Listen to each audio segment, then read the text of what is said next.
그러면 오늘 말씀을 선포하도록 하겠습니다.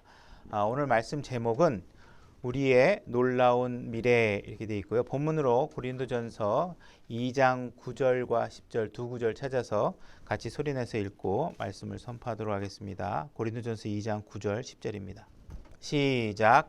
그러나 이것은 기록된 바 하나님께서 자신을 사랑하는 자들을 위하여 예비하신 것들은 눈이 보지 못하였고 귀가 듣지 못하였으며 사람의 마음속에 들어가지도 못하였도다 함과 같으니라. 그러나 하나님께서 자신의 영으로 우리에게 그것들을 계시하셨으니 성령께서는 참으로 모든 것, 즉 하나님의 깊은 것들을 살피시느니라. 자, 오늘 지금 읽은 말씀을 보게 되면 하나님께서 우리를 위해서 자신을 사랑하는 사람들, 우리를 얘기하는 거죠. 그죠?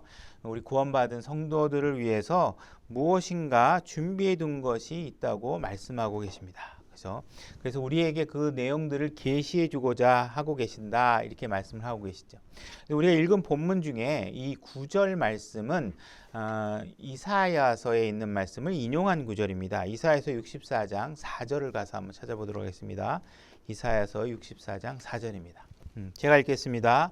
오 하나님이여 세상이 시작된 이래로 하나님께서 자신을 기다리는 자를, 우리 아까 고린도 전서에서는 자신을 사랑하는 자 이렇게 했죠. 기다리는 자를 위하여 예비하신 것을 주 외에는 사람들이 듣지 못하였고 귀로 깨닫지 못하였으며 눈이 본 적도 없나이다. 자, 이와 같이 지금 이사야서에서는 9절의 내용, 9절에서 이사야서 이 말씀만을 인용하고 있는 것이 아니라 이것을 인용하고 난 다음에 10절의 말씀을 하고 계십니다. 다시 말해서 지금 구약 시대에는 아직 우리가 보지 못한 것이 있고 귀로 듣지 못한 것이 있고 우리가 그것이 무엇인지 계시되지 않았는데 신약에 들어서 성령님께서 우리에게 우리가 그 보지 못하고 듣지 못하고 아직 경험하지 못한 이것이 무엇인가를 계시해 주고 계신다 이렇게 말씀하고 계시는 것입니다. 그래서 성령 자신의 영으로 우리에게 그것을 계시하고 계신다. 그래서 이렇게 말씀하고 있죠. 그래서 우리가 구약에서는 우리의 신약 그리스도인들이 우리가 하나님을 믿고 사는 우리가 과연 우리의 미래에 무엇이 있을 것인가 라는 사실을 막연하게 올바로 제시해 놓고 있지 않은데 지금 구원받은 우리들은 이 내용들을 알게 되었다 이렇게 얘기하고 있는 것입니다.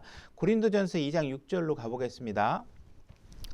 고린도전서 2장 6절 제가 읽겠습니다. 그러나 우리가 완전한 자들 가운데서 지혜를 말하거니와 이것은 이 세상의 지혜가 아니요 또 아무 쓸모없게 될 이 세상 통치자들의 지혜도 아니라. 지금 이 말씀에서 우리가 완전한 자들 가운데 지혜를 말한다 이렇게 얘기하고 있습니다. 그래서 우리가 지금 과연 우리가 이런 완전한 자라고 이야기할 수 있는 것이 맞는가? 우리의 자신을 보게 되면 어떻게 우리를 완전하다고 얘기할 수 있는가? 하나님께서는 왜 우리를 완전하다고 말씀하고 있는가? 이렇게 얘기하고 그 질문에 관해서는 우리 자신이 완전한 게 아니라 우리 안에 완전하신 분이 계시기 때문에 그렇습니다. 고린도전서 1장 6절로 가보겠습니다. 제가 읽겠습니다. 이것은 곧 그리스도의 증언이 너희 안에 굳게 세워진 바와 같도다. 이로써 너희가 어떤 선물에서도 뒤처지지 아니하고 우리 주 예수 그리스도의 오심을 기다리나니 그분께서 또한 너희를 끝까지 견고하게 하사. 우리 안에 성령님이 들어오시고 바로 그 예수님이시고 성령님이신 그분께서 우리를 견고하게 하신다고 하고 있고 우리 주 예수 그리스도의 날에 너희가 책망받을 것이 없게 하시느니라. 우리가 책망받을 것이 없도록 완전하게 우리를 세워주고 계신다 이렇게 얘기하고 있습니다. 그래서 우리 안에 계신 예수 그리스도를 통해서 우리가 완전한 것들을 말할 수 있는 것이죠. 그러니까 내가 내 생각을 얘기하면 완전한 것을 얘기하는 게 아닙니다. 그죠? 우리에게 계시된 하나님의 말씀을 우리가 얘기할 때 우리는 완전한 자로서의 완전한 지혜를 얘기할 수 있게 되는 것입니다. 30절 1장 30절 그러나 너희는 하나님에게서 나서 그리스도 예수 안에 있고 예수님은 우리에게서 나사 우리에게 지혜와 의와 성별과 구속이 되셨으니 예수님께서 우리에게 지혜가 되신다 이렇게 얘기하고 있습니다. 그래서 우리가 예수님께서 우리의 성경을 통해서 계시해 준 내용을 이야기하면 우리는 지혜를 얘기하고 있는 것이 되는 것입니다. 그죠? 그래서 우린 예수님을 통해서 지혜를 얘기할 수 있는 상태가 된 거예요. 우리 21절로 다시 올라가 보면 1장 21절. 하나님의 지혜에 있어서는 세상의 지혜로 하나님을 알지 못하였으므로, 그죠? 세상이 지혜로 하나님을 알지 못하였으므로, 그죠?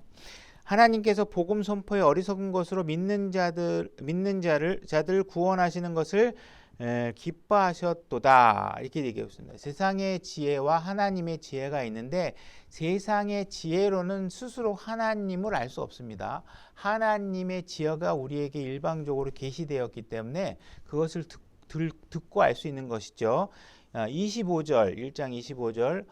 하나님의 어리석음이 사람들보다 지혜롭고 하나님의 약함이 사람들보다 강하다. 그죠? 하나님께서 아무리 어리석을래야, 아무리 어리석어봐야 이 세상의 모든 지혜자들을 다 합친 것보다도 훨씬 지혜로우신 분이십니다. 그죠? 27절, 1장 27절. 그러나 하나님께서 지혜로운 자들을 당황하게 하려고 세상의 어리석은 것을 택하시고 하나님께서 강한 것들을 당황하게 하려고 세상의 약한 것을 택하시며. 그죠? 하나님과 우리는 무언가 비교해서 근처에 갈 수 있는 존재가 아닙니다. 그죠? 그러니까 우리가 갖고 있는 무엇인가를 자꾸 하나님의 말씀이나 이런 거를 제외하고 내 생각이나 내 의견이나 사람들에게서 들은 지혜를 갖고 무엇인가를 얘기하면 그것은 어리석은 것이 되는 것이죠. 그것은 어떤 것도 자기가 아무리 멋있어 보이는 것도 하나님의 지혜와 비교했을 때 근처에도 못 간다, 이렇게 얘기하시면 됩니다. 그래서 세상의 지혜를 한번 우리가 생각해 보세요. 세상 사람들이 어떤 지혜를 탐구하고 있고 어떤 지혜를 내세우고 있는가. 그죠? 우리가 지금 주변의 문화라고 하는 것들을 보게 되면 사람들이, 남자들이 자기가 여자다 이렇게 주장하고 있는 사람들이 있어요. 그죠? 그리고 세상 사람들은 자기가 선진 문화인이 되려고 하면 그러한 주장을 받아들여야지만 문화적으로 선진국이다, 이렇게 생각을 하고 있습니다. 그죠? 하나님께서는 그거 용납하지 않고 계십니다. 용납하지 않고 우리가 냉정하게 따지면 말이 안 되는 일을 우리가 지혜라고 그들이 주장하고, 하나님 입장에서 보면 택도 없는 얘기인데 사람들은 그걸 지혜로운 얘기다. 야, 저 사람은 많이 배운 사람이야. 저 사람은 역시 열린 마음을 가졌어. 이렇게 얘기하는 것이죠. 국가에서 이제 청소년들의 일자리를 어떻게 하면 마련해 줄까, 이런 것들을 고민합니다. 그래서 뭐 경제학자들이 막 정책을 연구하고 수많은 지혜로운 자들이 경제 정책을 연구해서 내놓은 것이 무엇이냐? 이거 봤더니 뒤돌아보니까 수많은 제도들이 막 열심히 잘 되는 것 같은데 갑자기 냉정하게 모든 상황들을 살펴보면 어떤 것이냐? 젊은 사람들이 직장 생활을 시작하기도 전에 빚쟁이를 만들어 놓으면서 돈을 쓰게 만들고 있어요. 그러면서 창업을 시키고 뭐 하면서 빚쟁이로 다 내몰고 있어요. 그죠? 그래서 이 청년들의 일자리 해결책이라는 게 결국은 돈의 빚의 노예를 만드는, 청년들을 빚의 노예로 만드는 지혜를 만들면서 이것이 굉장히 지혜로운 것이다, 이렇게 얘기하고 있습니다. 그래서 젊은 청년들에게 무엇을 가르치고 있냐? 빚은 언제든지 갚을 수 있다. 이래서 갚을 수 있으니까 열심히 나라빚 가져다가 비싼 커피 마시고, 밥보다 비싼 커피 마셔가면서 경제를 돌려라, 이렇게 얘기합니다. 그죠? 하나님은 그런 방식으로 지혜를 말하지 않습니다. 그죠? 하나님은 절대로 사랑 이외에 빚지지 말라고 얘기하고 계시죠. 그죠? 빚지는 게 남한테 속박받는 겁니다. 그죠? 그래서 빚지는 일 하지 말라고 합니다. 동성애자들이 코로나에 걸리면 인권보호라고 해서 그들이 코로나에 걸렸다는 사실을 정부가 보호해 줍니다. 비밀로 해주고. 그죠? 근데 교회에서 코로나 확진자가 나오면 동네 방네 떠들어서 비난을 하고 조롱하고 어떻게 합니까? 교회에 구상권을 청구합니다. 그죠?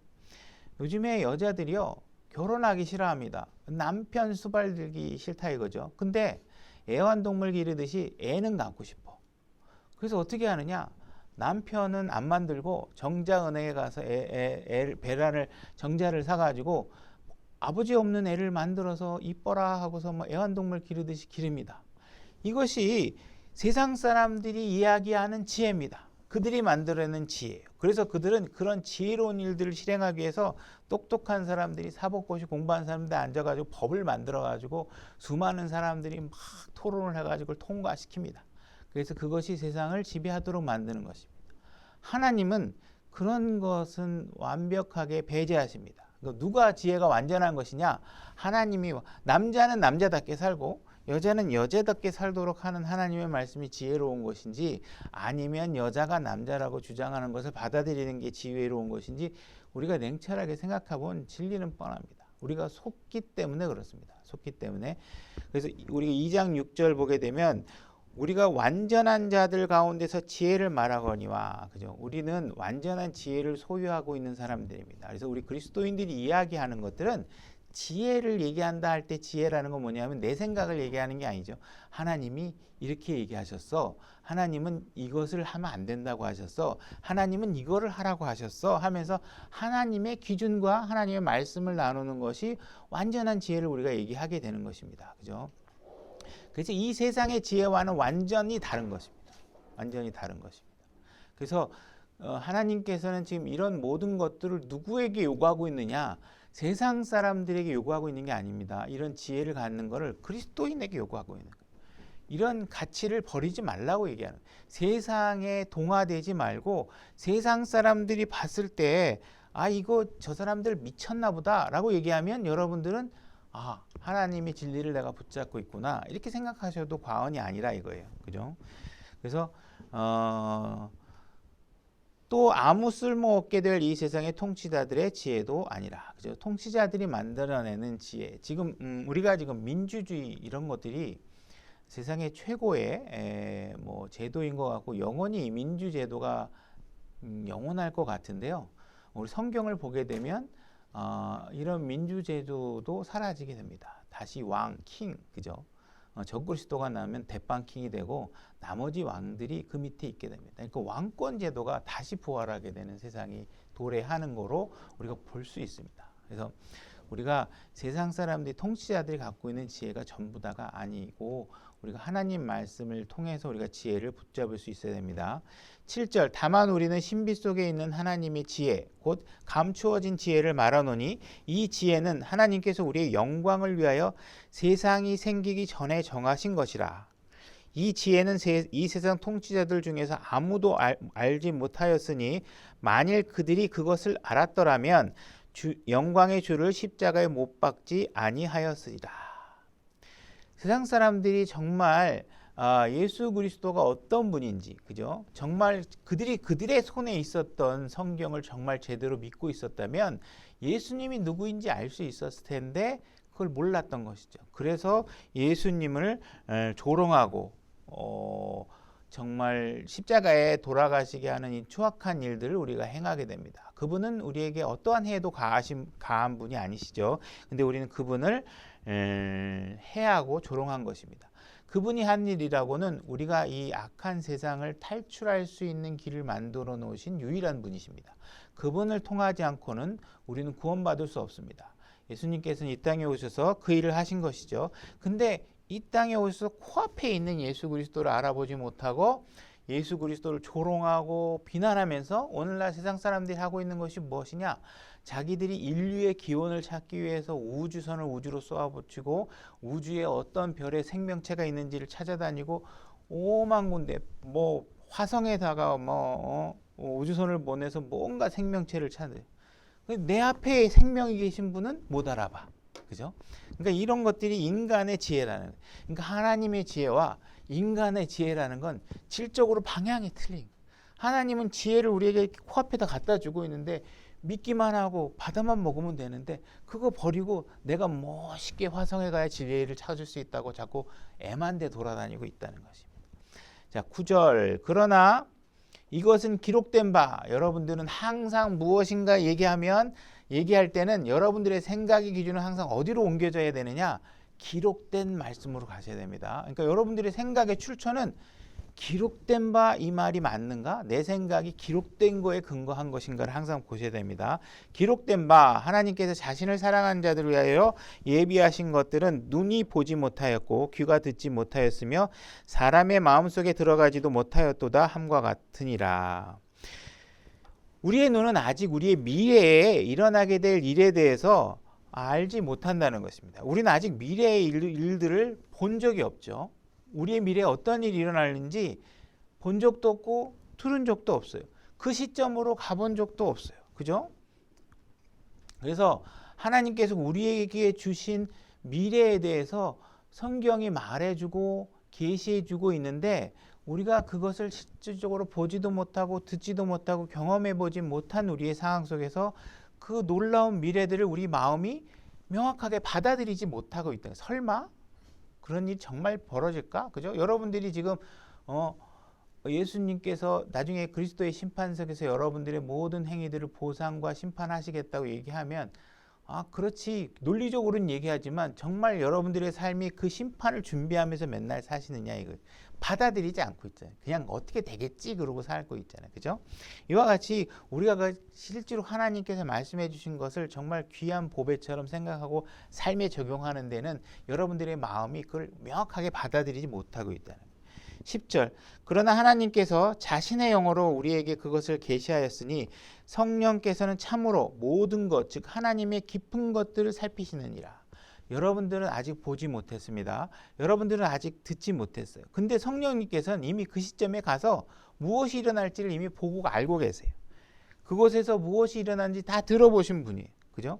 여러분들이 들을 수 없는 것, 볼 수 없는 것들을 이미 다 보고 듣고 오셨고 여러분들이 가보지 못한 곳을 이미 가보셔서 이제 그 모든 것을 알고 계신 성령님께서 여러분들에게 앞으로 일어날 일이 무엇이다. 너희들은 이것을 정확하게 알고 행동해야 된다 하고 우리에게 올바로 조명을 지금 해주고 계시는 거예요.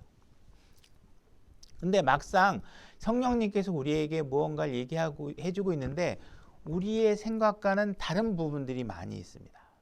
우리는 여러분들은 미래에 대해서 얘기하면 대부분의 사람들이 먼저 생각하는 게 뭐냐면 예수님께서 우리가 거할 집을 해놨는데 이게 뭐 롯데 예를 들어서 팰리스 무슨 어떤 아파트 좋은 아파트보다 캐슬 무슨 아파트보다 더 좋은 거래.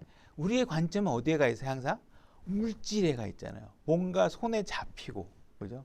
근데 예수님은 그거를 얘기하지 않으세요. 그럼 그게 없는 거냐? 그건 아니에요. 그게 있지만 그거를 얘기하지 않아요. 그건 중요하지 않아요. 근데 우리는 자꾸 중요한 거를 버리고 중요하지 않은 거에 자꾸 집착을 해요.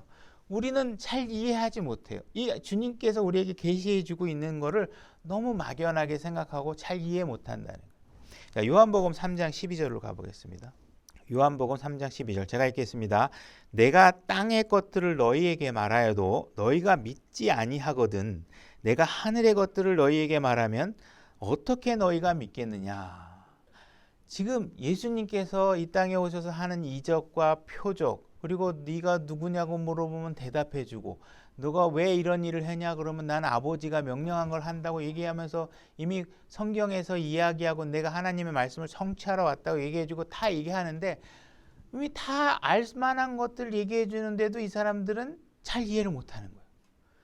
이미 본 것들을 얘기해줘도 너희들이 내가 봤던 것들을 다 설명해줘도 네가 이해를 못하는데 아직 너 경험도 못했고 듣지도 못했고 그죠? 가본 적도 없는 미래에 대해서 내가 얘기해주면 이해를 하겠다 못하겠다 못한다.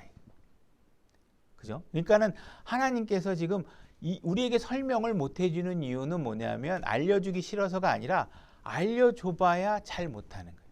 우리가 이해할 수 없다는 거예요. 우리가 성경을 창세기부터 요한계시록까지 읽으면요. 성경에는요. 하늘이 어떠한 모습으로 되어 있다는 사실에 대해서 거의 얘기가 없습니다. 거의 얘기가 없어요. 성경이 얘기하고 있는 주제는 뭐냐 하면 여러분들이 우리가 하나님께서 약속해 놓은 그 미래의 시점에 도달할 때까지 이 땅에서 여러분들이 어떻게 살아야 하는지에 관해서 초점을 가지고 얘기하고 기록해 놓은 책이에요. 그러니까 성경은 여러분들이 예수님이 언제 올 거야? 환란이 언제 통과될 거야? 예수님의 하늘나라는 어떻게 될 거야? 우리의 영원한 세상은 어떻게 될 거야를 얘기해 주려는 게 아니라 그 사항은 우리가 소망으로 제시하고 실질적으로 성경이 얘기해 주고는 뭐냐면 그때까지 너희들이 이 땅에서 어떻게 살아야 되는 거야? 이렇게 얘기하고 있는 거예요. 그러니까 성경은 하늘에 관해서 얘기해 주고자 하는 책이 아니에요. 성경은 그 날이 올 때까지 우리가 이 땅에서 어떻게 살아야 되는지, 그죠? 이 땅에 사는 게 너무 힘들잖아요, 그죠? 그 힘든 삶을 어떻게 무엇을 바라보고 힘을 내고 살 것이냐? 내가 미래에 이런 약속을 해주겠다 하는 이 약속을 제시해 놓고 그 약속을 보면서 이 땅에서 어떻게 사는지를 얘기해 주고 있는 거예요. 미래 시점까지는 우리가 사는 삶이 녹록하지 않다는 거예요. 쉽지 않다는 거예요. 로마서 8장 22절로 가보겠습니다. 제가 읽겠습니다. 또 온 창조 세계가 지금까지 함께 신음하며 고통 중에 산고를 치르는 줄 우리가 아나니, 이 세상의 모든 창조물은 전부 다 신음하고 고통에 놓여 있고 다 이러고 있다라는 거예요. 그죠? 23절, 그들뿐 아니라 우리 자신 곧 성령의 첫 열매를 소유한 우리까지도 속으로 신음하며 양자 삼으심, 즉 우리 몸의 구속을 기다림은, 이렇게 되죠. 이 세상의 모든 창조물은요 다 고난과 신음 속에 있고, 이 세상의 모든 사람들은 하루 24시간 1년 내내 다 근심과 걱정 속에 살아가고 있다는 거예요.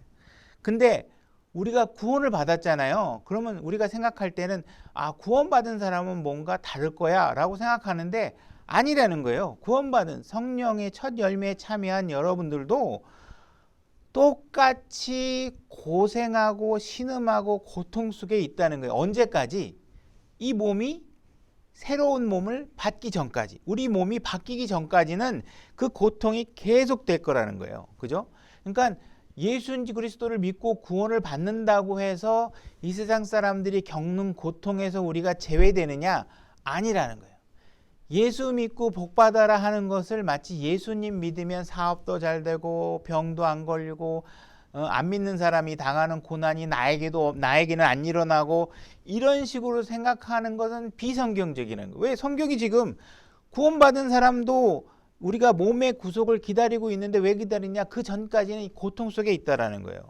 고통, 시련, 시름, 가슴앓이 이런 어려움들이 계속 있는 거예요. 그건 왜 겪느냐? 우리가 죄인이라서 겪는 게 아니라 우리가 죄인이기 때문에 겪는 거예요. 근데 우리가 무슨 개별적으로 내가 더 많은 죄를 졌기 때문에 더 많은 고통을 겪는 게 아니라 그냥 이 땅에 태어나는 순간 그냥 트러블, 고난 속에 태어나는 거예요. 고난 받으려고 태어나는 거예요. 짐승, 새 이런 존재들도 인간의 타락과 더불어 그들의 죄와 상관없이 이 세상에 사는 게 다 고난입니다. 그렇죠? 물도 죄를 짓지 않았는데 물이 점점 부패하고 썩어가고 마실 물들이 점점 없어지죠. 공기도 마찬가지예요. 점점 공기의 질이 안 좋아져서 무슨 공기를 사 마셔야 되고 막 이런 상황들이 벌어지잖아요. 웃기는 일이 벌어지죠. 저 어렸을 때만 해도 어느 나라는 물을 돈 주고 사 먹어야 되는데 되게 웃겨 막 이랬는데 우리가 다 돈 주고 사 먹잖아요. 물을 막. 그죠? 이게 왜 그럴까요? 그냥 세상이 그렇게 부패해 가고 있는 거예요. 내가 도대체 이 세상에서 내가 무슨 잘못을 했길래 나에게 이런 일이 벌어지는 거야? 그냥 이 세상에 태어나는 거로 인해서 다 그렇게 겪는 거예요. 무슨 잘못을 해서가 아니라. 그죠? 그래서 이런 부분들에 관해서 잘못 이해를 해가지고 무슨 누가 고통을 받으면 누가 더 죄를 졌기 때문이다. 아니, 이렇게 해석할 필요가 없고 그 기본적인 근저에 하나님께 얘기하고 있는 이 땅에 태어나는 사람 모든 게 다 고난이다. 이렇게 얘기를 하고 있는 것입니다. 24절, 우리가 소망으로 구원을 받았기 때문이라. 우리가 구원을 받았는데 아직 우리가 바라봐야 할 소망이 있다는 거예요. 소망이라는 건 뭐예요? 아직 실현되지 않은 거예요. 약속으로 주어진 거예요. 그러나 보이는 소망은 소망이 아니 어째 사람이 보는 것을 여전히 바라리요. 그러나 우리가 보지 못하는 것을 우리가 바라면 인내로 그것을 기다리느니라. 인내가 필요한 기다림이 필요하다. 인내로 기다려야 될 게 뭐예요? 몸의 구속. 우리 몸이 바뀌는 거. 아직은 지금 우리가 기존의 이런 구원을 딱 받았다고 해서 여러 몸의 성질이 바뀌지 않잖아요. 구원 받았어도 이 몸은 똑같이 죄의 탐심과 죄를 향한 그런 어떤 에너지가 잠재되어 있잖아요. 죄가 있으면 자석처럼 가서 들러붙으려고 하는 성질을 갖고 있잖아요. 이 몸을 그대로 갖고 있잖아요. 그걸 지금 그 몸이 바뀌기 전까지는 이 땅의 삶이 힘들다. 그러면 기다려라. 그 인내가 필요하다는 거예요. 왜? 힘드니까. 그죠? 29절. 그분께서는 자신이 미리 하신 자들을 또한 예정하사 자신의 아들의 형상과 같은 모습이 되게 하셨으니 이것은 그분이 많은 형제들 가운데 처음 난 자가 되게 하려 함이라. 하나님께서 미리 아심. 여러분들은 아직 예수 그리스도를 직접 만난 적이 없으시죠? 우리가 구원을 받고 하지만 예수님을 직접 만나서 그분과 대면한 적이 없어요. 그렇지만 예수님은 이미 여러분들이 어떤 사람인지를 알고 계세요. 그리고 주님께서 예정하신 일이 있는데 이 예정하신 일은 무엇을 예정하셨느냐 하면 구원받은 여러분들을 예수 그리스도와 같은 모습이 되게 만드는 예정을 하셨어요. 그러니까 이 예정에 관한 문제는 여러분들을 구원을 받도록 예정하신 문제하고는 전혀 관계가 없다는 사실을 계속 반복하는 거지만 이해하셔야 돼요. 그러니까 구원을 받도록 예정되어 있는 사람은 없어요. 그러나 구원 받았으면 하나님께서 예정해 놓은 게 있는데 뭐냐면 여러분들은 반드시 예수 그리스도와 같은 모습이 되도록 여러분의 안에 계시는 성령님께서 만들어 놓으시겠다 이렇게 얘기하고 있습니다. 30절 뿐만 아니라 그분께서는 자신이 예정하신 그들을 또한 부르시고 자신이 부르신 그것들을 또한 의롭다 하시고 자신이 의롭다 하신 그들을 또한 영화롭게 하셨느니라. 이 땅에 사는 삶이 굉장히 어렵죠. 굉장히 고난이고 이 땅에 태어나는 것 자체가 어려움입니다. 그냥 사는 것 자체가 그냥 고생하러 태어나는 것입니다. 그죠? 그래서 이 부분에 관해서는 예수님을 봐도 우리가 동일하게 적용되는 걸 볼 수 있습니다. 예수님은 이 땅에 오셔서 우셨어요. 예수님이 울었다는 표현이 있죠. 이 땅에 오셔가지고 살면서 마음속에 많은 슬픔과 고난을 느끼셨어요. 친구 나사로가 죽은 장례식장에서 신음하셨다는 말씀도 있습니다. 예수님이 예루살렘을 향하실 때 십자가를 가기 위해서 예루살렘을 향하실 때 자신을 거부하고 비난하고 조롱하는 사람들을 보면서 마음이 아파하셨어요. 예수님은 십자가로 끌려가시면서 채찍을 맞고 등이 갈라지는 고통을 겪으셨어요. 두 손에는 못이 박히는 고통까지 겪으셔야 했어요. 그렇죠? 예수님은 죄를 하나도 지은 적이 없으신 분이에요. 근데 왜 그런 걸 겪으셨나요?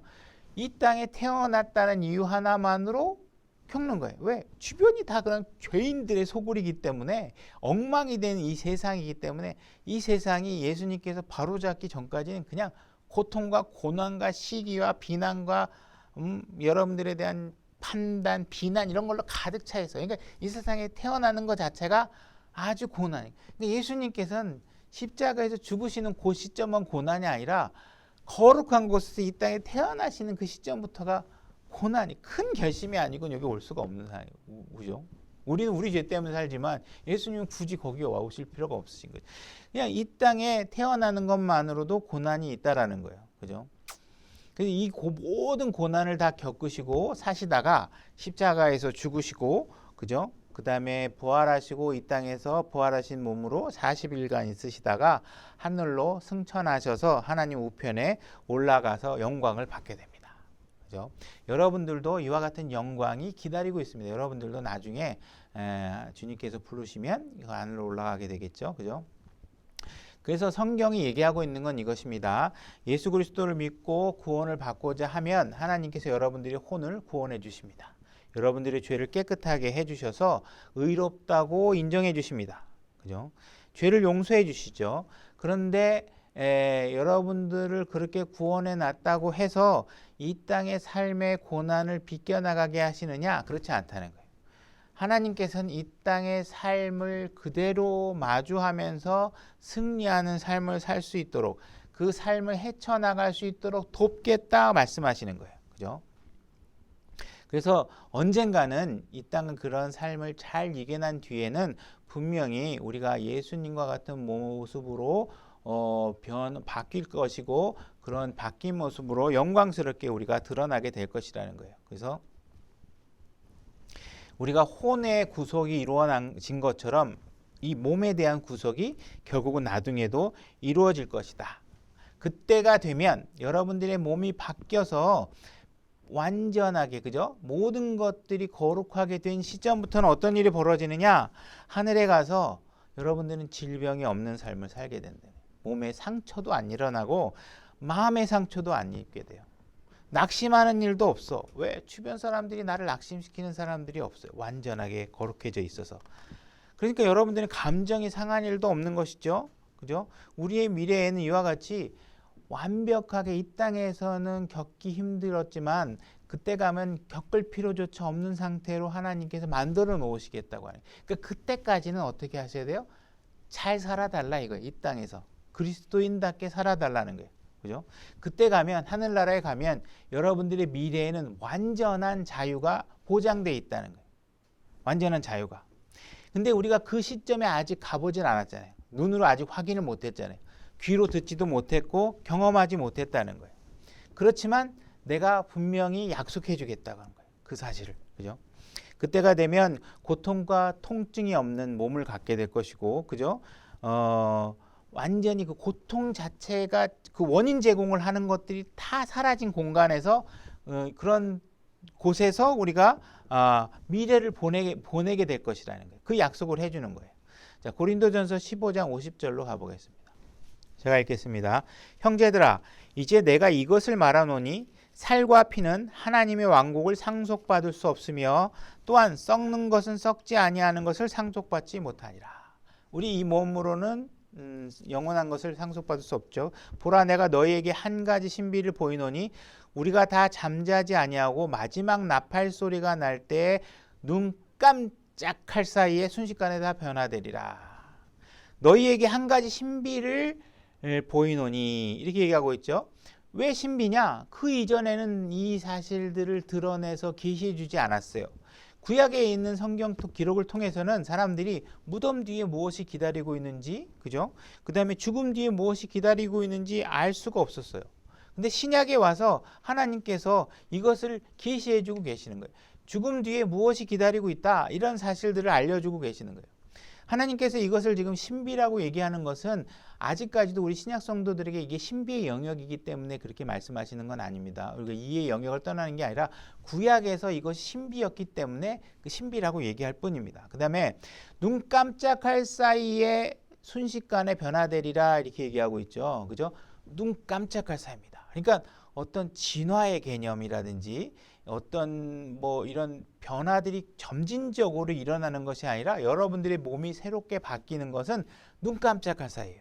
우리가 윤회설이라는 걸 불교에서 주장하잖아요.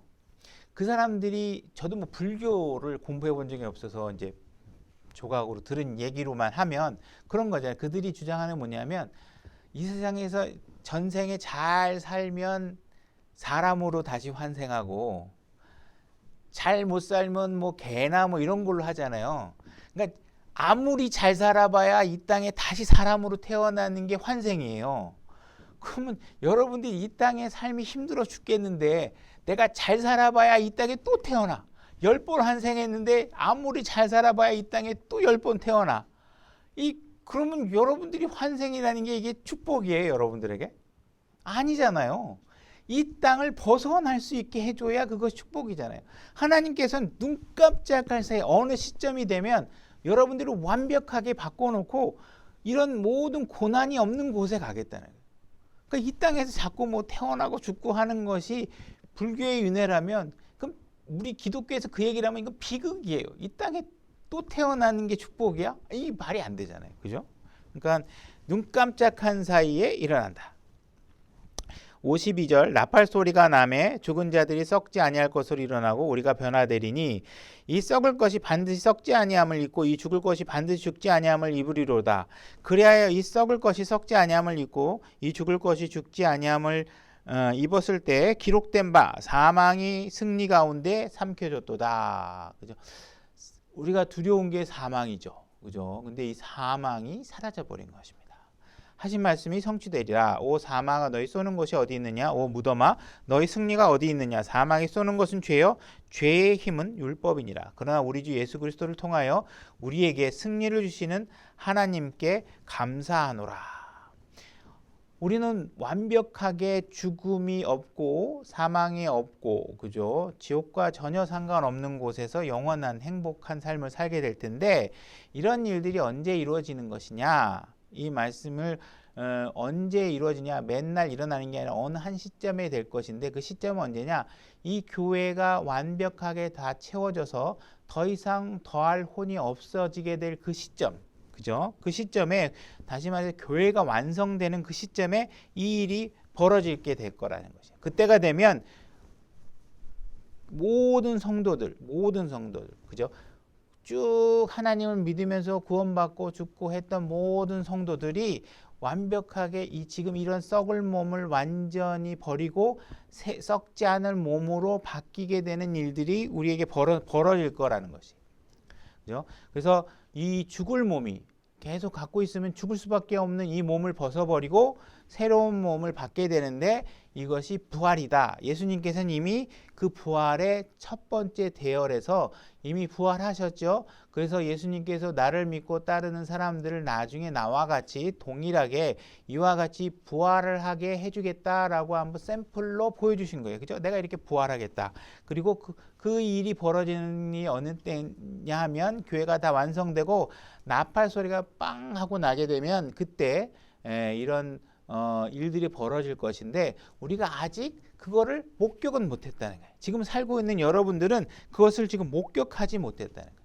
그런 일들이 실제로 벌어지면 여러분들이 생각해봐요. 지금 여러분들이 공중으로 훅 올라가요. 그리고 죽었던 사람들이 먼저 올라가는 것도 봐. 그러면 여러분들이 기다리는 것들이 사실로 일어났을 때 여러분들이 느껴지게 될 그 기쁨의 포만감이 있을 거 아니에요. 근데 그거 아직 경험을 못 해봤잖아요, 우리가. 단지 그 일이 일어났다고 얘기하는데 그 기쁨의 포만감을 약속으로 갖고 있을 뿐이잖아요. 경험해 보지 못했어요. 근데 그것이 정말 기쁠 거라고 성령님은 여러분들에게 계속 알려주고 있는데 여러분들이 그거를 정말 확신을 가지고 받아들이지 못하고 있는 거예요. 그죠? 그러니까 교회가 다시 말해서 이 휴거가 일어나서 완벽하게 하나님과 하나 되는 세상이 시작되기 전까지는 어때요? 아직 이 몸을 갖고 있어야 되잖아요. 이 몸을 갖고 살아야 되니까 고통도 있고 죽음도 있고 계속 일어나잖아요. 그죠? 그러니까 우리가 하나님을 믿으면 고통도 없고 어려움도 없고 질병도 안 걸릴 거예요. 이렇게 하게 되면 제가 거짓말을 하게 되는 거잖아요. 그죠? 그러니까 이런 거짓말을 할 수 없죠. 그러나 확실하게 할 수 있는 건 뭐냐면 성경 기록이 뭘 얘기하고 있냐면 우리의 미래에는 확실하게 지금도 마찬가지지만 우리에게 사망이라는 것이 우리를 통제할 수 없다라는 거예요. 그죠? 더 이상 무덤에 들어가는 문제가 우리에게 족쇄가 되지 않는다는 거예요. 우리가 이 땅에서 죽는 한이 있더라도 결국 무덤에서 다시 나올 것이기 때문에 이런 부분에 관해서 성경이 약속해 주고 있는 것은 확실하다. 그렇지만 고통은 있다 이거 어쨌든. 그때가 일어날 때까지는 죽음도 있을 것이고 고통도 있을 것이고 신음도 하게 될 것이고 한다는 거예요.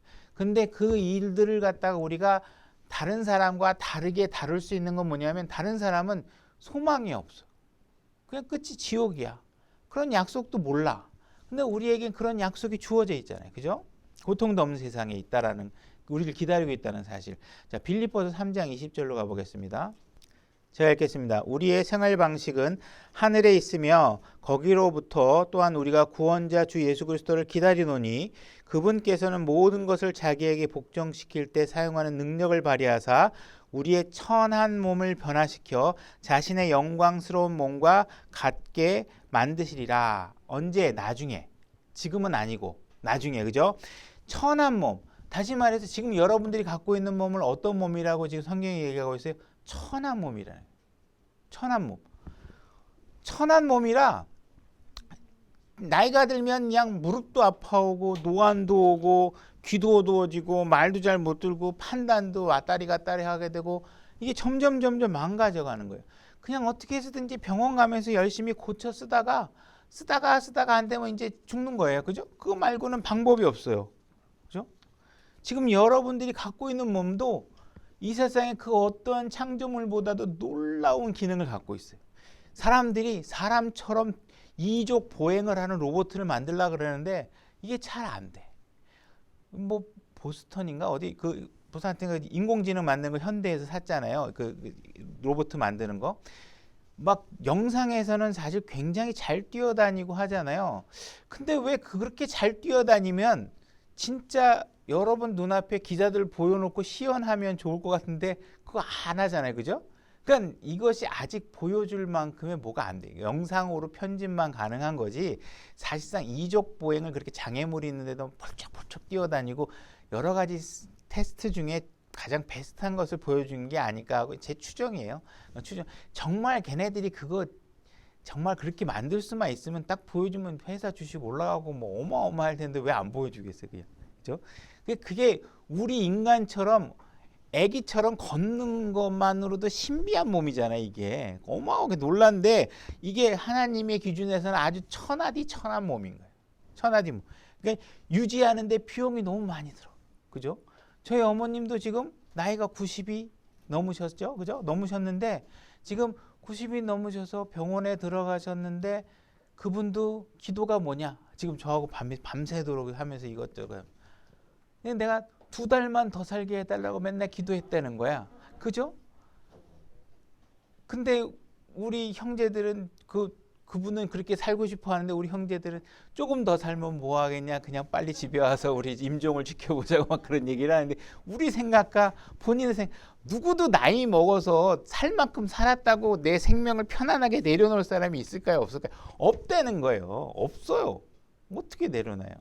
없죠. 그러니까는 이런 천한 몸을 가지고 있는데 이걸 어떻게 해주시겠다는 거예요? 완벽하게 예수님과 같은 영광스러운 몸으로 바꿔주시겠다는 거예요. 그 영광스러운 기준이 무엇이냐? 하나님이신 예수님의 몸과 같이 만들어 주시겠다는 거예요. 그죠? 예수님은 이 땅에서 하시다가 죽으시고 무덤에 들어갔다가 나오실 때 건강한 몸으로 부활하셨어요. 이 똑같은 몸으로 부활하셨어요. 그죠?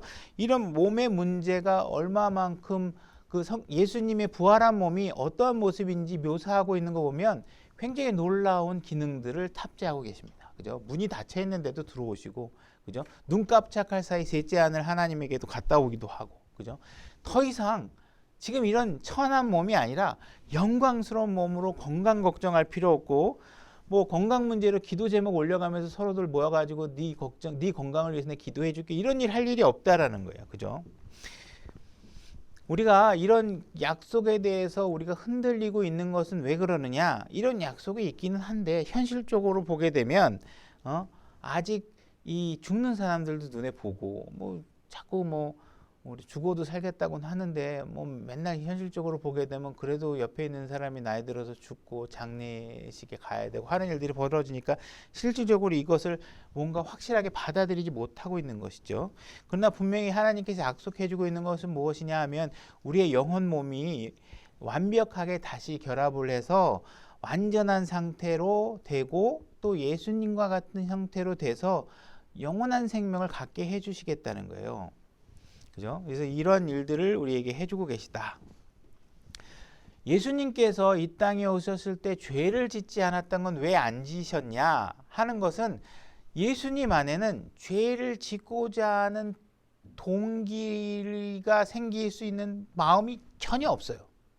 우리는 짧은 치마 입은 여자를 보면 섬뜩 머릿속에 여러 가지 생각들이 뜨지만 예수님은 그걸 봐도 죄의 동기가 전혀 일어나지 않아요. 그죠? 그러니까 예수님이 죄를 안 지을 수 있었던 것은 뭐냐면 죄에 대한 욕구나 탐욕이나 죄에 대한 탐심을 가질 수 있는 엔진 자체가 그 안에 존재하지 않아요. 우리가 왜 죄를 지느냐? 죄를 짓고자 하는 욕망이 계속 살아있어요. 이 몸을 갖고 있는 이상. 그죠? 그래서 우리가 이런 죄의 욕구를 갖고 있으면서 죄를 짓게 되면 어떤 일이 벌어지느냐? 내가 죄를 지면 옆에 친구를 괴롭게 만들고 아내를 마음을 상처를 입게 만들고, 그죠? 그래서 교회 사람들도 상처를 입게 만들고 교회에 해를 끼치고 좋지 않은 간증을 만들어내게 되고 이런 일들이 자꾸 나쁜 일이 생기게 된다는 거예요. 근데 예수님과 같은 몸이 우리가 되면 어떻게 되느냐? 죄를 짓고자 하는 동기부여 자체가 일어나지가 않아요. 그죠? 옆에 누군가 어떤 돈을 막 흔들어도 거기에 대한 탐심이 없어. 그죠? 여기서 예쁜 여자들이 왔다 갔다 해도 죄와 연결되는 생각이 드러나지 않아. 그러니까 이런 것들이 우리가 갖게 될 우리의 새로운 몸이라는 것이에요. 그것을 약속해주고 있다는 거예요. 이런 미래가 있다는 사실에 우리가 감사해야 되는 것이죠. 요한일서 3장 1절로 가보겠습니다. 요한일서 3장 1절입니다. 제가 읽겠습니다. 보라, 아버지께서 어떠한 사랑을 우리에게 베푸사 우리가 하나님의 아들들이라 불리게 하셨는가. 그런지 세상이 우리를 알지 못함은 세상이 그분을 알지 못하였기 때문이라. 우리가 하나님의 아들들인데 아직 우리가 하나님의 아들로 드러나는 모습들이나 이런 것들을 그들이 아직 보지 못한 것이죠. 그죠? 그들이 아직 그걸 볼 수 있는 능력도 안 돼 있는 것이죠. 2절. 사랑하는 자들아 이제 너희는 하나님의 아들들이니라. 우리가 앞으로 어떻게 될지는 아직 나타나지 아니하였으되 그분께서 나타나시면 예수님께서 다시 오시면 그죠? 우리가 그분과 같게 될 줄 아노니 이는 우리가 그분을 그분께서 계신 그대로 볼 것이기 때문이라. 이제 우리가 지금은 예수님이 어떻게 생겼는지 예수님의 얼굴이 어떤지 이런 건 모르지만 나중에 되면 예수님을 직접 생긴 모습 그대로 그분의 모습을 보게 될 거라는 것이죠. 그죠? 언제 그리 벌어지냐? 우리가 새로운 몸을 받게 됐을 때. 사실 우리가 새로운 몸 이 용어가 이제 뭐 이렇게 우리가 편리를 위해서 쓰고 있지만 이게 성경적으로 맞는 용어는 아닙니다. 왜 맞는 용어가 아니야? new body 영어로 얘기해서 new body 이름이 성경적으로 옳은 용어가 아니에요. 왜냐하면 우리는 지금에 있는 몸을 이렇게 버리고 이게 새로운 몸을 완전히 새로운 몸을 이렇게 딱 주는 게 아니라 이 몸을 고치는 거예요. 완벽하게 고쳐서 이 몸이 완전히 새롭게 바뀌는 거예요. 체인지 되는 거예요. 체인지 되는 거예요. 그래서 이런 우리가 이제 쉽게 이해하기 위해서 이제 이전과 다르니까 새로운 몸이라고 얘기하지만 그 새로운 거라는 것은 완전히 없어지고 뭐가 새로운 것이 아니라 지금 있는 것을 완전히 고쳐서 하나님이 만든 상태의 인간이 되는 상태를 얘기하는 것입니다. 그죠? 그래서 우리를 고쳐서 완전히 예수님과 똑같이 만들어 주시는 거예요.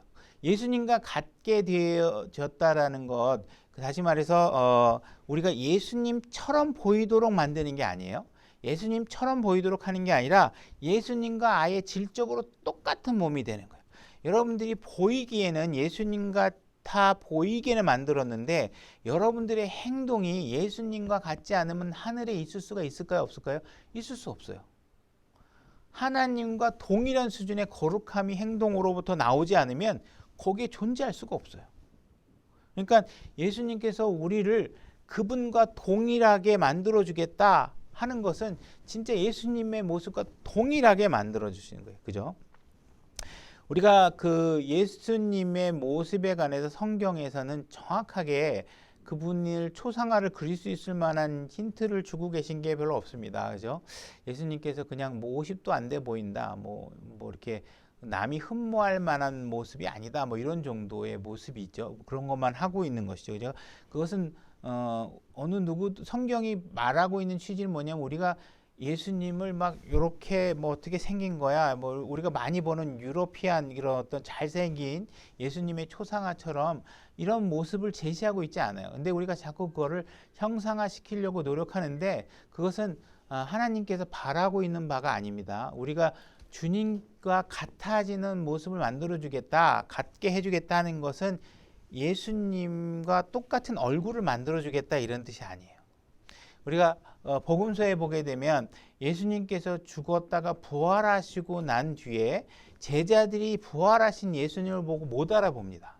예수님을 보고 못 알아봐요. 그러니까 예수님이 실질적으로 어떠한 모습을 갖고 있는지는 이게 형태적으로 그죠? 예수님과 어떤 얼굴이 똑같이 생겼다 이런 것을 얘기하고 있는 게 아니에요. 형태를 계속 바꾸시죠. 그래서 우리에게 어떤 형상의 이미지를 주지 않고 예수님께서 우리에게 나와 동일하게 해주겠다는 얘기 뭐냐면 예수님과 같은 모습으로 우리가 동일한 사랑과 기쁨과 평강과 오래 참음과 친절함과 온유함과 절제와 선함과 믿음이 무제한으로 공급될 수 있는 그런 상태, 예수님과 동일한 상태 이런 거를 만들어주겠다고 하는 것이. 그러니까 몸의 구속이 일어나게 되면 지금 죽음에 놓여 있는 이런 천한 몸을 버리게 되고 그와 같이 영적이고 거룩한 것들이 우리 안에서 계속 무한 공급되고 뿜어져 나오는 그런 모습으로 하나님께서 만들어 주시겠다. 그것을 언제 미래의 어느 시점에 우리의 미래에 그걸 해주겠다 얘기를 하는 겁니다. 데살로니가전서 4장 13절로 가보겠습니다. 자, 읽겠습니다. 그러나 형제들아 잠자는 자들에 관하여 너희가 모르기를 내가 원치 아니하노니 이것은 너희가 아무 소망 없는 다른 사람들 같이 슬퍼하지 아니하게 하려 함이라. 이 구절에서 우리가 알 수 있는 것은 뭐냐면 우리는 구원받은 이후에도 여전히 슬퍼하게 된다는 것이에요. 슬퍼하지만 우리에겐 소망이 있고 그 소망으로 슬픔을 나갈 수 있게 해주시겠다는 것이지 슬픔을 제거하지 않으신다는 것. 14절 우리가 예수님께서 죽으셨다가 다시 일어나셨음을 믿을진대 뭘 믿냐 하면 예수님의 죽으심과 묻히심과 부활하심을 믿는 거예요. 그 부활하심, 죽으심과 묻히심과 부활하심을 믿는 건 뭘 믿는 거예요? 복음을 믿는 거예요. 그죠? 복음을 믿을지인데 그와 같이 예수님 안에 잠자는 자들도 하나님께서 그분과 함께 데려오시리라. 자, 하나님께서 예수님과 더불어 우리를 하늘로 데려올라가는 전제 조건이 뭐냐? 믿어야 돼요. 뭘 믿어요? 예수 그리스도의 죽으심과 묻히심과 부활하심을 믿는 거예요. 그러니까 고린도전서에서 우리가 복음을 믿어야 된다라는 말과 일치하는 것입니다. 그죠? 우리가 복음을 믿으면 하늘로 올라가게 되는 거죠. 15절 우리가 주의 말씀으로 너희에게 이것을 말하노니 곧 주께서 오실 때까지 살아서 남아있는 우리가 결코 잠자는 자들보다 앞서지 못하리라. 주께서 호령과 천사장의 음성과 하나님의 나팔 소리와 함께 친히 하늘로부터 내려오시리니 그리스도 안에서 죽은 자들이 먼저 일어나고, 그죠? 죽은 자들이 먼저 일어납니다. 그 뒤에 살아남아 있는 우리가 그들과 함께 구름들 속으로 채어 올라가 공중에서 주를 만나리라. 그리하여 우리가 항상 주와 함께 있으리라. 주님께서 이제 교회를 위해서 교회가 이제 다 가득 차서 더 이상 더해질 혼이 없게 되면 예수님께서 이 땅에 오시게 되는데, 그때가 되면 살아있는 여러분들은 어떻게 돼요? 이 몸이 갑자기 순식간에 변화되면서 하늘로 올라가겠죠. 공중으로 올라갑니다. 그래서 여러분들의 영과 혼과 몸이 위로 슉 올라가서 예수님을 만나게 돼요. 공중에서. 그러면 그 다음에 어떤 일이 벌어지느냐? 그 이전에 그리스도를 믿고 죽었던 사람들이 있을 거 아니에요, 그죠? 그 다음이 아니라 이게 나중에 일어나는 거. 죽은 사람이 있었던 사람들이 어떻게 돼요? 그분은 먼저 죽어서 그들은 먼저 죽어서 예수 그리스도와 함께 있겠죠. 근데 땅에 묻혀 있던 몸이 변화된 몸으로 올라가고 그 영혼 몸이 합쳐져서 하늘에서 같이 만나잖아요, 그죠? 그러면 죽었던 사람이 먼저 부활해서 하늘에 먼저 공중으로 올라가고 그 다음에 살아있는 우리가 그대로 올라가게 되죠. 죽음을 맛보지 않고 올라가게 되죠. 그러면 거기에 올라가서 옛날에 죽었던 사람과 지금 살아있던 사람이 다 어떻게 다 살아있는 상태로 예수님과 더불어 만나게 돼요. 그죠? 다 만나게 됩니다. 그리하여 우리가 항상 주와 함께 있으리라. 이 말씀을 우리가 정확하게 잘 붙잡고 우리가 소망으로 붙잡고 사셔야 되는데, 우리가 이 말씀을 왜 붙잡아야 되느냐? 우리가 함께 주님과 더불어 같이 영원히 살겠다 하는 말씀은 뭐냐면, 내가 주님과 함께 있다라는 것뿐만 아니라 무엇이냐면, 나와 함께 생활하던 모든 사람들, 그리스도 안에서 함께 있던 이 사람들이 예수 그리스도와 함께 공중에서 만나서 예수님과, 그리고 지금 예를 들어서 저 같은 경우에 지금 제 어머님이 돌아가시잖아요. 지금 안 돌아가시지만 지금 건강해지고 계세요. 돌아가시면 지금 제가 괴로운 게 뭐예요? 이분이 나와 함께 더 같이 있었으면 좋겠는데 돌아가시면 괴롭잖아요, 그죠? 근데 하늘에서 만약에 지금 휴거가 벌어진다 그러면 어머님하고 더 이상 헤어질 일이 있을까요, 없을까요? 헤어질 일이 없어요. 그러면 이 순간에 그냥 어머님이랑 나랑 같이 하늘나라에 쫙 올라가게 되면 더 이상 헤어질 일이 없어. 괴로울 일이 없어. 그죠? 그래서 하늘에 올라가서 주님과 더불어 이 모든 사람들이 함께 산다는 것. 이것은 여러분들이 누군가와 헤어지는 순간을 생각해 보면 정말 행복한 약속이라는 거예요. 여러분들의 자녀와 헤어질 필요 없고, 사랑하는 아내와 헤어질 필요 없고, 더 좋은 곳에서 더 좋은 조건에서 영원히 함께 할 수 있다라는 거예요. 그죠? 그러니까는 먼저 그곳에 가게 되면 더 이상 장례식 같은 게 없을 거잖아요. 그죠? 지금 이 땅에 계속 살게 되면 언젠가 저희 어머님도 나이가 90이니까 물리적으로 더 이상 살 수 있는 한계가 있잖아요. 그럼 돌아가시면 또 돌아가신 분의 길도 우리가 기려야 되고, 그분의 삶도 기억해야 되고, 뭐 이런 것들이 벌어지겠죠. 그러니까 가족이 구성원이 딱 한 사람이 줄어들게 되지만, 우리 교회라는 것에 한 혼이 더해지면 절대로 회원수가 줄어들지가 않아요. 이미 더해진 혼은 절대로 주어지지 않습니다. 이 줄어들지 않은 이 혼이 나중에 영원한 세상에 가게 되면 모두가 함께 헤어짐 없이, 슬픔 없이, 이별의 아픔 없이 살게 된다. 이거 굉장히 축복이라는 거예요. 그죠? 여러분들이 뭐 난 혼자 있는 게 좋아 이런 분들이 있을지 모르겠지만, 가족이 있고 이런 분들은 이런 문제들이 절실하거든요. 만약에 내가 아버지인데 내 아들이 먼저 죽는 일이 벌어지면 얼마나 괴롭겠어요. 그죠? 그럼 만약 그런 괴로운 일이 벌어지고 있는 건 누구 때문이냐? 하나님 때문이 아니에요. 내 아들을 묻어야 되는 문제가 생긴다? 그건 아담 때문이에요. 예수님은 어떤 일을 해주시느냐? 아담 때문에 그런 슬픈 일이 벌어지는 것을 바로잡아서 더 이상 예수 그리스도 안에 들어오면 그런 일들이 발생하지 않도록 해주신 분이 예수 그리스도라는 거예요. 그러니까 예수 그리스도를 믿고 안에 들어오면 우리에겐 어마어마한 미래가 우리에게 기다리고 있는 거예요. 그런 슬픔이 더 이상 있을 필요가 없는 거예요. 근데 이 일은 지금은 아니라는 거예요. 지금은 아니. 만약에 여러분들에게 누군가가 예수님 믿으면 더 이상 우리에게 슬픔이 없어요, 이런 얘기를 하고 있으면 그건 성경의 이야기가 아니라는 거예요. 계시록 21장 1절로 가보겠습니다. 제가 읽겠습니다. 요한계시록 21장 1절입니다. 제가 읽겠습니다. 내가 새 하늘과 새 땅을 보았으니, 사도 요한이 가서 이제 새 하늘과 새 땅, 이제 영원한 세상이 시작되는 그 시점에 와 있는 것이죠. 거기 가서 지금 보고 있는 거예요. 이는 처음 하늘과 처음 땅이 사라졌고 바다도 다시는 있지 아니하였기 때문이더라. 나 요한이 보매 거룩한 도시 새 예루살렘이 신부가 자기 남편을 위하여 단장한 것 같이 예비한 채 하늘에서 하나님으로부터 내려오더라. 내가 하늘에서 나는 음성을 들으니 이르되 보라 하면서 이제 이야기가 진행이 되는데, 그래서 잠깐 얘기하면 요한계시록을 읽어보신 분들은 아시겠지만 이 이야기 21장의 후편으로 가게 되면 뒤 마지막으로 가면 어떤 걸 설명하고 있냐면 이 도시가 막 보석으로 다 돼. 뭐 진주 문에다가 막 벽옥에다가 막 길이 금이고 막 순금으로 돼 있고 막 이런 것들이 다 나와 있어요. 근데 지금 요한이 우리가 있게 될 영원한 세상에 대해서 얘기하면서 이야기의 주제가 그런 곳에서 시작하고 있지 않다는 거예요. 어느 곳에서 시작하고 있는지 우리가 한번 보겠습니다. 하나님의 성막이 사람들과 함께 있고 그분께서 그들과 함께 거하시리라. 그들은 그분의 백성이 되고 하나님께서 친히 그들과 함께 계셔서 그들의 하나님이 되시리라. 무엇을 먼저 얘기하고 있냐면 우리가 하나님과 함께 하고 있다라는 사실이 제일 중요하다는 거예요. 그것을 먼저 얘기하고 있어요. 또 하나님께서 그들의 눈에서 뭐예요? 이제 모든 눈물을 씻어주리라. 다시는 사망이 없고 슬픔도 울부짖음도 없으며 또 아픔도 다시는 없으리니 이는 이전 것들이 지나갔기 때문이라 하더라. 이것이 바로 우리가 갖게 될 놀라운 미래라는 거예요. 물론 금으로 된 길도 있고 벽옥으로 된 치장의 인테리어도 있고 하지만 주님께서 지금 제일 중요하게 얘기해 주고 있는 건 뭐냐면 이걸 알아야 돼요. 주님과 함께 더불어 있게 되는 사실. 그분과 내가 동일한 여건 속에서 하나가 돼서 연합되어서 주님과 함께 있다는. 그러면 나머지는 그냥 다 따라오는. 근데 이거를 배제하고는 나머지를 가질 수 없어요. 여러분들이. 그죠?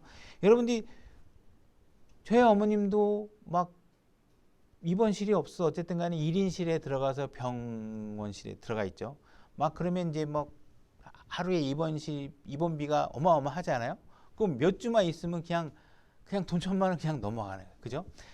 여러분들 고급 병실에 들어가서 막 잉어들이 지나다니고 막 열대 나무들이 있고 막 이런 병실에 막 아내가 병원에 입원해 있는데 의사가 와가지고 아내가 방금 전에 운명하셨습니다. 그러면 좋은 병실에 있는 게 여러분들한테 무슨 소용이 있어요? 차라리 그 순간에 어때요? 내 사랑하는 아내가 죽는 것보다 고급스러운 길이 금이고 벽옥으로 치장되어 있고 문이 진주 다이아인 곳에서 내 아내가 죽는 것보다 판자촌에서 내 아내가 잠옷바람으로 자고 있는 모습을 보고 싶지 않겠어요? 차라리 그걸 선택하고 싶지 않겠냐? 내 사랑하는 사람이 살아있는 걸 보고 싶지 고급 호텔에서 빛과 번쩍한 그 요양병원에서 아내가 죽으셨습니다 하는 소리를 듣고 싶냐 이거예요. 그죠? 그러니까 우리가 하늘나라에 가서 어떤 일들을 하늘나라에 하나님께서 얘기할 때 장식, 금장식 이런 게 중요한 게 아니라는 거예요. 그분과 더불어 살면서 죽음이 없고 이별이 없고 고통이 없고 이런 상황이 우리에게 주어져서 우리의 눈물을 씻어줄 수 있는 상태가 된 것은 그게 바로 금으로 된 길과 보석이 이런 것보다 그죠? 훨씬 더 값지다는 거예요. 금으로 된 집에서 내 아들이 죽어가는 걸 지켜보는 것보다 그냥 한 사람 누울 공간 고시원 한 방 한 칸에서 아들과 숨쉬며 살아가는 모습을 그리는 게 부모의 마음이 아니겠냐 이거죠. 그죠? 근데 하나님께서 지금 그걸 약속해 주시겠다는 거예요. 나중에 우리의 몸이 새로운 몸으로 변화되고 바뀌고 난 뒤에 영원한 우리의 미래는 무엇이냐? 그곳에는 죽지 않는다는 거예요. 헤어지지 않는다는 거예요. 어느 누구 멤버십도 거기서 사라지지 않는다는 거예요. 6절, 21장 6절. 또 내게 이르되 다 이루어졌도다. 나는 알파와 오메가요 시작과 끝이라. 내가 목마른 자에게 생명수의 샘에서 값없이 주리라. 이기는 자는 모든 것을 상속받으리니 나는 그의 하나님이 되고 그는 나의 아들이 되리라. 그죠? 그분이 나의 아버지가 되고 내가 그분의 아들이 되기만 하면 다 상속받는 거예요. 나머지 다 따라오는 거예요. 근데 그분의 아들이 되고 그분이 나의 아버지가 되는 일에는 관심이 없고 어떻게 하면 저 금길을 내가 걸어갈 수 있지? 어떻게 하면 저 진주문 한쪽을 우리 집에다 갖다 달아놓을 수 있을까? 그런 생각을 갖고 있으면 아무것도 안 된다는 거예요. 그죠? 우리는 우리의 관심이나 초점이 어디에 있어야 되느냐? 어디에 우리가 놀라운 미래를 우리가 초점을 두고 소망을 갖고 기다려야 되느냐 하는 사실을 잘 생각해 봐야 된다는 거예요. 여기 구원받은 사람이 받지 않으신 분은 안 계시겠지만 만약에 우리가 구원을 아직 받지 않았다면 우리는 둘 중에 한 가지를 둘 중에 한 가지의 결과만을 선택할 수 있다는 거예요. 하나는 지옥으로 가는 거예요. 하나님 없어. 난 그분을 하고 별로 관심이 없어. 난 그냥 내 멋대로 살다가 죽을 거야. 그럼 지옥이에요. 또 다른 하나는 뭐냐? 그분을 믿고 그분을 구세주로 받아들이게 되면 그죠? 영원한 생명, 이별이 없고 그죠? 선하시고 거룩한 곳에서 우리가 살 수 있게 된다는 거예요. 만약에 여러분들이 선택을 잘못해서 지옥의 끝에 서 있을 때는 이미 늦었다는 거예요. 그때 가서 다시 한번 기회를 달라. 있을 수 없다. 이미 끝난 거예요. 게임은 끝나는 거예요. 다시 기회 주어지지 않는다. 여러분들이 선택을 해야 된다는 거예요. 생명수가 흐르는 강이 있는 곳에서 영혼을 보낼 것인지 아니면 물 한 방울만 내 혀에 찍어줬으면 좋겠다고 하는 물 한 방울도 존재하지 않는 곳에서 영혼을 보내게 될지 사망이 없이 생명으로 가득 찬 곳에서 함께 하게 될지 아니면 생명이 없는 곳에서 살게 될지 슬픔이 없고 기쁨만 있는 곳에서 살게 될지 아니면 모든 시간이 고통으로 채워진 곳에서 시간을 보내게 될지 그죠? 여러분들이 이 둘 중에 하나를 선택하게 되어 있다는 것이에요. 여러분들이 여러분 자신을 정말 사랑하고 있다면 여러분 자신을 위해서 어떤 선택을 하는 것이 정말 유익한 선택인지 생각해 보라는 거예요. 정말 객관적으로 생각해 보라는 거예요. 왜곡되고 자기 육신적 탐욕에 막 지기 싫어하고 이미 뱉은 말 뒤집기 싫어가지고 나는 절대로 잘못할 리가 없어. 내 말을 바꾸지 않을 거야. 나는 지옥이라도 상관없어. 난 네가 다니는 교회 안 다닐 거야. 이러면서 감정에 치우쳐가지고 미래가 뭔지 모르고 막 말을 되뱉을 것이 아니라 정말 생각해 보라는 거예요. 그리고 하나님께서 이 선택하는 길에서 어느 곳을 선택하든 그것은 너무 쉬운 일이라는 거예요. 믿기만 하면 여러분들은 영원한 세상에 영원한 행복과 기쁨으로 가득한 곳에서 그죠? 헤어짐과 이별이 없는 곳에서 살 수 있게 돼 있다는 것이죠. 계시록 22장 1절로 가보겠습니다. 계시록 22장 1절 제가 읽겠습니다. 또 그가 하나님과 어린 양의 왕자로부터 흘러나오는 수정같이 맑은 생명수의 정결한 강을 내게 보여주니라.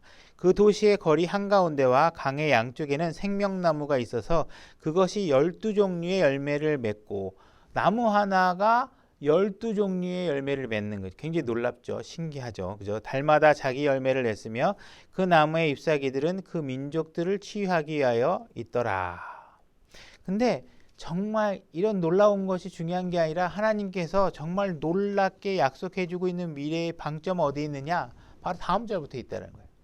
다시는 저주가 없고 오직 하나님과 어린 양의 왕자가 그것 안에 있으리니 그분의 종들이 그분을 섬기며 그분의 얼굴을 볼 것이며 그분의 이름이 그들의 이마 안에 있으리라. 거기에는 밤이 없겠고 등잔불이나 햇빛이 그들에게 필요 없으니 이는 주 하나님께서 그들에게 빛을 주시기 때문이라. 그들이 영원 무궁토록 통치하리로다. 또 그가 내게 이르기를 이 말씀은 신실하고 참되도다.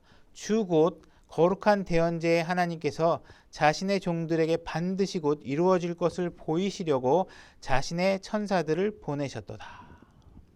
지금 하나님께서 계시를 통해서 우리에게 알려주고 있는 미래, 그곳은 정말 놀라운 것이 기다리고 있는데 그곳은 바로 저주가 없는 것이라는 것이에요.